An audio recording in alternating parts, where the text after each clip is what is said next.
Welcome back, my friends, to the Derate to Hate podcast. I'm Wilk from wilksworld.com, and this is episode 7 of the Derate to Hate podcast.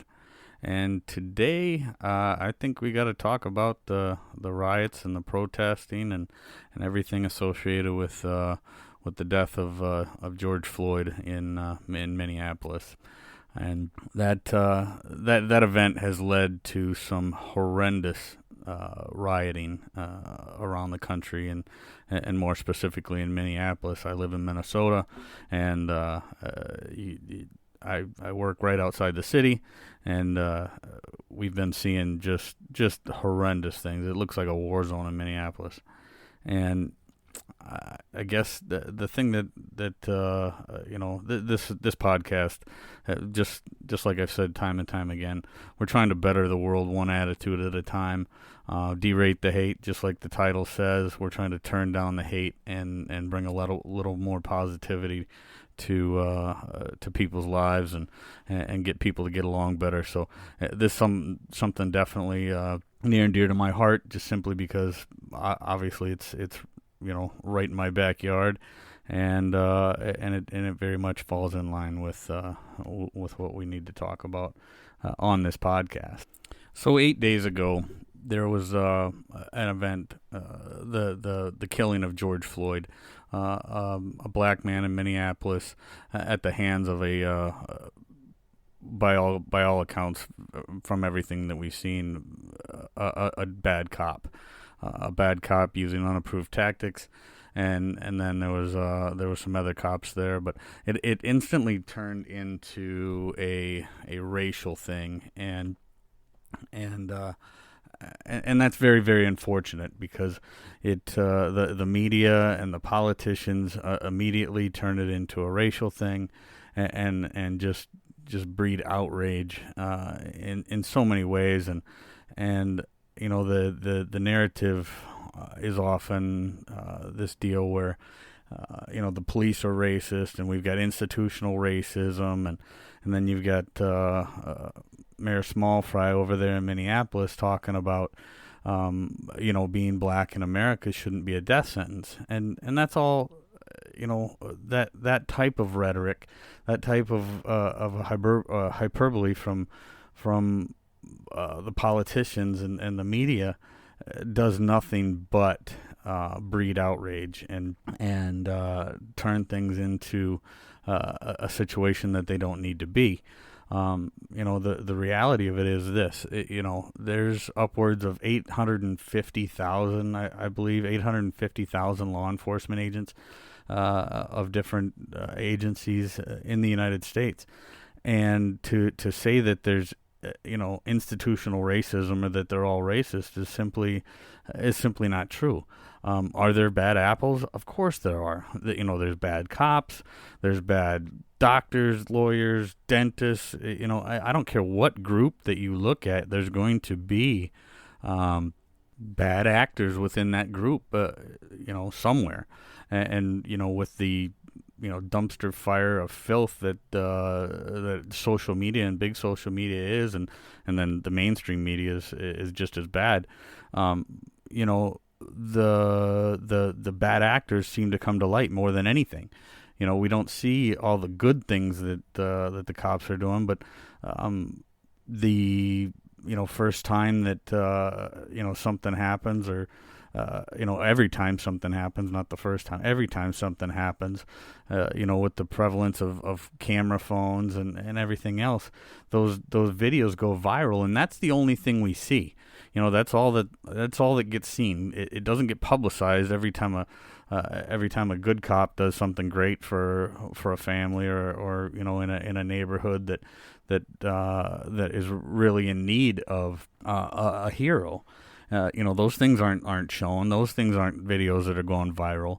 But the fact is every time something bad happens, it gets publicized and it goes viral, and then everybody thinks all cops are racist. All cops are not racist. Not even close. Not even. It's the idea that that's even said is almost sickening. But we've really got to realize that the facts do not support that narrative. The facts do not support the narrative that there's institutional racism, despite what your politicians are saying.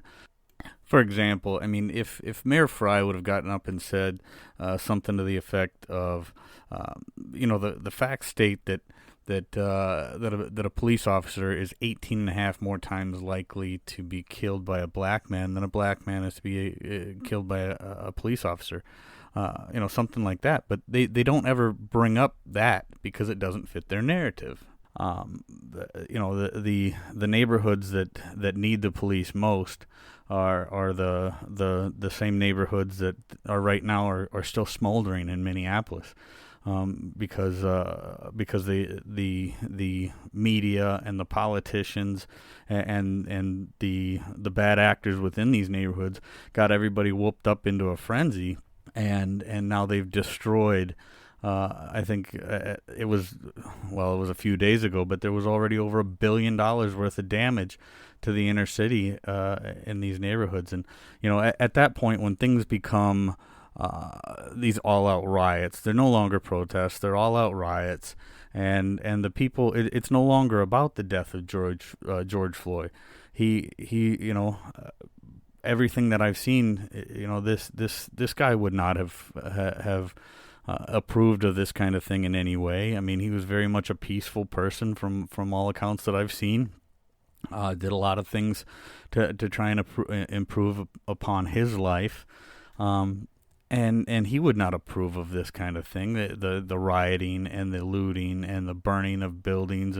These business owners had nothing to do with this, but now their livelihoods are destroyed because people just got whooped up into a frenzy, and then they've taken it so far beyond the idea of protesting what appeared to be an injustice by one bad apple cop, and turned it into something that was totally just a total nightmare by everything that I've seen and read and heard, and this kind of thing is just so counterproductive.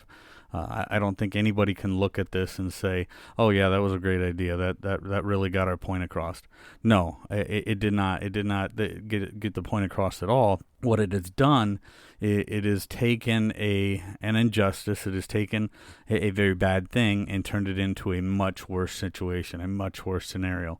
And there's a lot of people out there that were getting involved in these riots and doing things that they shouldn't have been doing, that had no interest in George Floyd. They didn't care about George Floyd. They don't care about him now.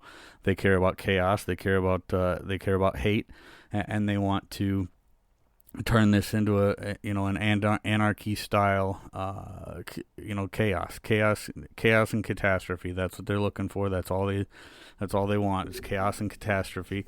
It's got nothing to do with the tragic death of George Floyd, and now this is where we're at. So we have to, as a people, we have to acknowledge and realize that the police are not racist. The police aren't any more racist than any other group of people. There's definitely a few bad ones in there. There's no doubt. You get a group of 850,000 people. I don't care what they are. Just like I said earlier, doctors, dentists, lawyers, whatever, truck drivers, cab drivers. I don't care who you look at. You look at any group of people, and there's going to be bad actors in there. No question about it. But as far as institutional racism, don't buy that garbage, because that's just politician talking points to keep people voting the way that they want them to vote. That stuff isn't reality. There is no institutional racism, and we need to realize that. We need to get back to the idea that neighbors loving neighbors. Get out there, talk to each other, be kind to each other. The fact is the vast majority of people, I don't care where you're at, the vast majority of people just want to get along. They don't care. They don't care about race. They aren't looking at somebody because they're black, white, Hispanic, It doesn't matter. They don't care. The vast majority of people don't care. They just want people to be kind to each other. They just want, they just want to get along. They just want to go to work, come home to their families, get along with their neighbors, be able to do their thing. And they're not going out of their way to hate each other. They're not going out of their way to do things to each other because of race. It's just not a reality. You go to I've lived I've been all over the country. I've been in most major cities, and the reality is most people just want to get along. They're not looking, and then these riots and the chaos that's being caused by any number of groups right now that are just, like I said, they're just looking to cause chaos and catastrophe. It's got nothing to do with George Floyd. It's got nothing to do with racism. It's just people just causing trouble, and we got to get past that. We've got to get past it. We got to get back to our lives, and I don't know. That's kind of how I feel about it. So I'm gonna cut this short. I got some packing to do. We're gonna pack up the family and go on a road trip. So this is Wilk from wilksworld.com. Get out there, be kind to each other, be grateful for everything that you've got, and remember, it's up to you to make each day what you want it to be. From all of us here at Wilk's World, thank you very much for listening, and subscribe wherever you get your podcasts. And if you like what you hear, leave me a message, get a hold of me on Facebook, do whatever you got to do. But take care.